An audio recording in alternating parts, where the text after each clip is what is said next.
They gave me over $100. Welcome, born again, beautiful TIs.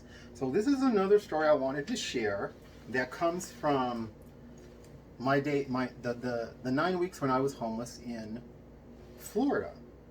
I was in West Palm Beach, trying to do some things related to Trump regarding prophecy that the Lord had given me, that I misunderstood my role in it, but ultimately I did God's will.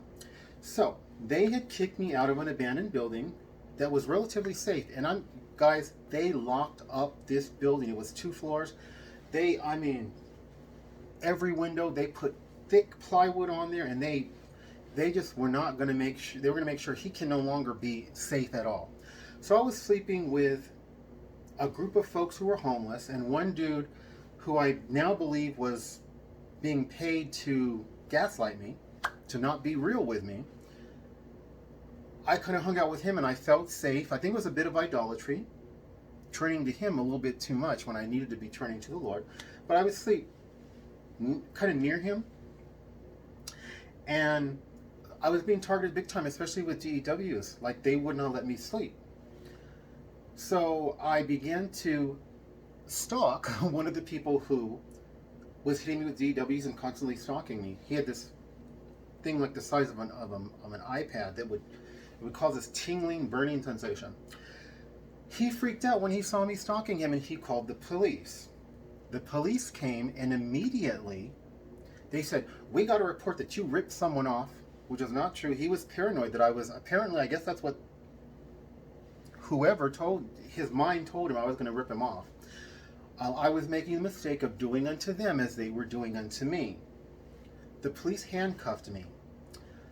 I was yelling at them. I refused to show fear. I began to prophesy and yell and tell them, God's going to do certain things related to Trump and restore him, and everything you're doing is going to fall, is going to come to nothing. Not with a good understanding of the program and how the program worked, or even fundamentally accepting that the government was running this program, elements within the deep state.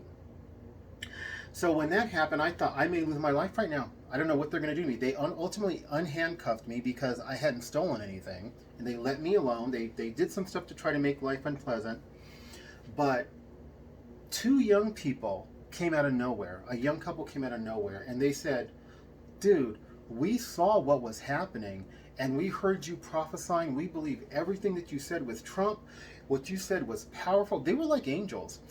They said, "What you said was powerful, and we believe it really came from the Lord, and we wanted to make sure that these police officers didn't brutalize you. We were ready." I guess they were going to start recording if they tried to beat me up. Because God always would send people to have my back, in a sense. They gave me $20, and I said, "You guys, I need to sleep. Can you let me sleep at your place?" They says, "No, we can't." But then they gave me $100. I said, here's $100. Maybe you can find a motel. We can do that. Which I wound up not doing. I wound up giving the guy who was acting as though he was trying to be my close friend. I ended up giving him, I don't know how much of the money, but it was a very interesting experience, and I was very blessed that they gave me money and that they were watching my back, and that they came out of the blue as soon as the police were parting. And the Lord did not let the police prevail against me. Praise His holy name. Please help my humble channel to grow. Like, subscribe, and share. God bless.